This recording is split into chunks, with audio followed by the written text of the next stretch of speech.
to tell you we have created something that is harming us, and it is getting out of control. Cell phones, tablets, Wi-Fi, etc. Putting it bluntly, they are damaging the living cells in our bodies and killing many of us prematurely. An example that a lot of us have in our pockets right now is the cell phone. One study shows that as cell phone usage has spread widely, the incidence of fatal brain cancer in younger people has more than tripled. We are putting cellular antennas on residential buildings and on top of hospitals where people are trying to get well. Wireless utility meters and cell towers are blanketing our neighborhoods with radiation. It is clear to many biologists that this can account for the rising cancer rates. Future generations, our children, are at risk. The biological facts are being ignored, and as a result, the safety limits are much too high. They are not protective. The World Health Organization and international standard-setting bodies are not acting to protect the public's health and well-being. International exposure guidelines for electromagnetic fields must be strengthened to reflect the reality of their impact on our bodies, and in particular, on our DNA.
I have a list of probably 25 to 30 frequencies which can induce maybe up to 50 physiological and neurological illnesses. The problem we have today is that under the direction of the United States government, most of the Western countries, they were all advised not to tell people the truth. And so what we have now is really a runaway train. This is from the Naval Surface Weapons Center, United States. We can change behavior of cells, tissues, whole organisms, in other words, any part of the body. We can have a 6 times higher fetal mortality rate, cause birth defects, and induce malignant tumours in human cells. Today, even now, Tetra is an experiment. It was between the American and the English governments that forced Tetra out. The aim is to sell Tetra to as many European countries as possible. But that is an experiment. Every police officer, every fire brigade, every ambulance worker, they are all part of the experiment, but they were never told it has a pulse frequency which is known to cause calcium efflux. In other words, the pulse frequency will affect the way your brain works, and it will affect every organ in the body and can cause tumours. The police will become more bad-tempered, more aggressive and more violent. There will be more cancers involving the police, and the sickness rate will increase. It's phenomenal what this industry now has the power to do. You can listen to every single person's conversation all of the time. Even if your phone is off, they know exactly where you are, exactly what you say, whom you're meeting with, everything. You have biological and microwave warfare. They can make you ill, they can target you. Not only can they make sounds in your ears, they can actually put spoken word into your ears and you can hear proper voices. And now the voice, depending on what they know about you, I mean, and if they've listened to your telephone calls for years, they will know who you trust and what you believe in. And then what they can do is they can then have the voice start telling you what to do. Even commit a crime, kill somebody. Think of a trampoline. If you jump on a trampoline and you bounce up and down and you get a nice steady bounce, that will be your natural resonant frequency for a bounce. If a 56-stone man jumps on and starts bouncing, you have no choice but to bounce at his pace because he will take over. Now that's what happens in the body. Your organs have their own resonant frequencies which can be taken over.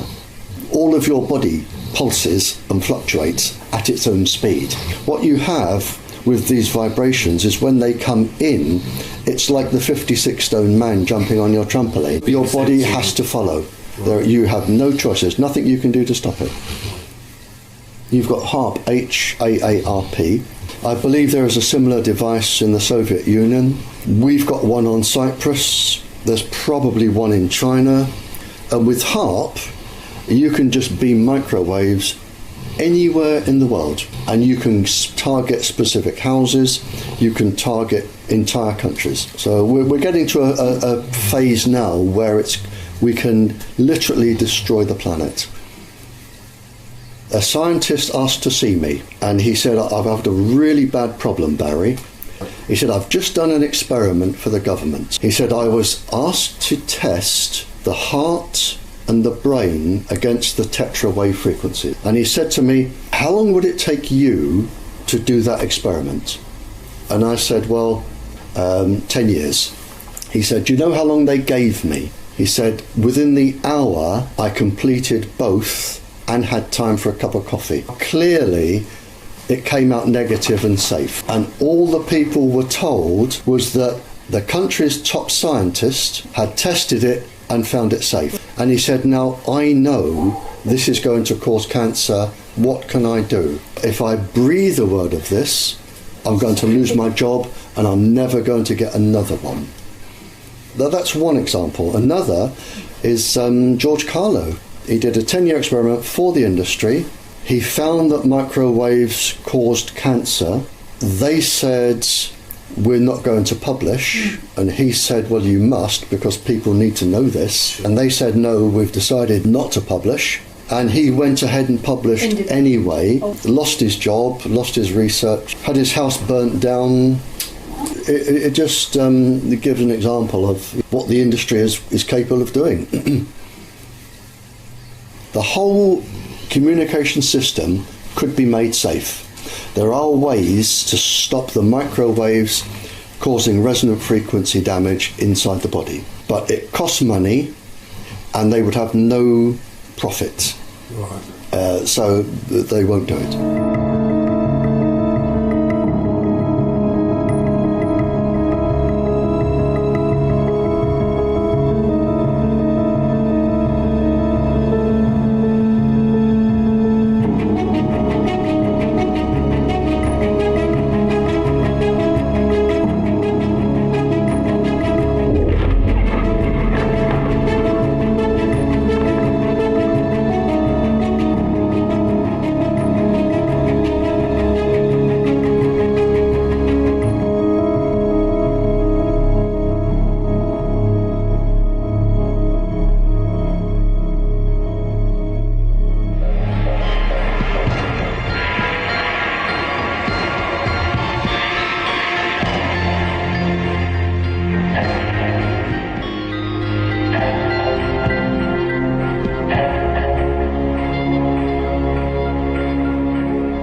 Da Information immer zur Wahrnehmung führt und Wahrnehmung die Grundlage jeden Handelns ist, begründet Information letztendlich auch die soziale Realität, ebenso den Wandel dieser.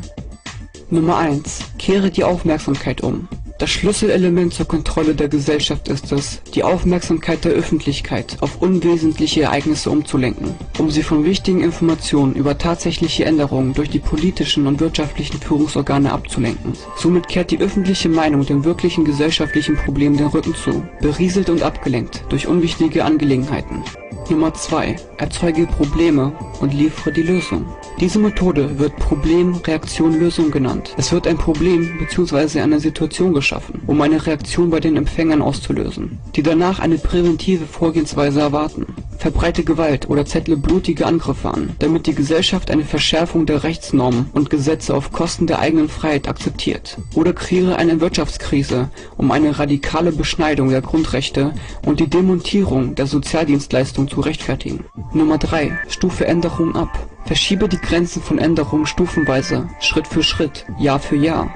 Nummer 4. Aufschub von Änderungen. Die folgende Möglichkeit auf Akzeptanz einer von der Gesellschaft ungewollten Änderung ist es, sie als schmerzhaftes Muss vorzustellen, damit die Gesellschaft es erlaubt, sie in Zukunft einzuführen. Es ist einfacher, zukünftige Opfer zu akzeptieren, als sich von ihnen sofort auszusetzen. Nummer 5. Sprich zur Masse wie zu kleinen Kindern. Die Mehrheit der Inhalte, die an die Öffentlichkeit gerichtet werden, werden durch Art und Weise der Verkündung missbraucht. Sie sind manipuliert durch Argumente oder sogar durch einen gönnerhaften Ton, den man normalerweise in einer Unterhaltung mit Kindern oder geistig behinderten Menschen verwendet. Nummer 6. Konzentriere dich auf Emotionen und nicht auf Reflexion. Der Missbrauch des emotionalen Aspektes ist eine klassische Technik, um eine rationale Analyse und den gesunden Menschenverstand eines Individuums zu umgehen. Darüber hinaus öffnet eine emotionale Rede Tür und Tor, Ideologien, Bedürfnisse, Ängste und Unruhen, Impulse und bestimmte Verhaltensweisen im Unterbewusstsein hervorzurufen. Nummer 7. Versuche die Ignoranz der Gesellschaft aufrechtzuerhalten. Die Masse soll nicht fähig sein, die Methoden und Kontrolltechniken zu erkennen. Bildung, die der gesellschaftlichen Unterschicht angeboten wird, soll so einfach wie möglich sein, damit das akademische Wissen für diese nicht begreifbar ist. Nummer 8. Entfache in der Bevölkerung den Gedanken, dass sie durchschnittlich sei. Erreiche, dass die Bürger zu glauben beginnen, dass es normal und zeitgemäß sei, dumm, vulgär und ungebildet zu sein. Nummer 9. Wandle Widerstand in das Gefühl schlechten Gewissens um. Erlaube es, dass die Gesellschaft denkt, dass sie aufgrund von zu wenig Intelligenz, Kompetenz oder Bemühungen die einzig Schuldigen ihres Nichterfolges sind. Das System wirkt also einer Rebellion der Bevölkerung entgegen, indem dem Bürger suggeriert wird, dass er an allem Übel schuld sei und mindert damit dessen Selbstwertgefühl. Dies führt zu Depression und Blockade weiteren Handelns. Ohne Handeln gibt es nämlich keine Revolution. Nummer 10. Lerne Menschen besser kennen, als sie es selbst tun. In den letzten 50 Jahren entstand durch den wissenschaftlichen Fortschritt eine Schlucht zwischen dem Wissen, welches der breiten Masse zur Verfügung steht, und jenem, das für die schmale Elite reserviert ist. Gegenwärtig kennt das System den Menschen, den einzelnen Bürger, besser als dieser sich selbst und verfügt somit über eine größere Kontrolle des Einzelnen.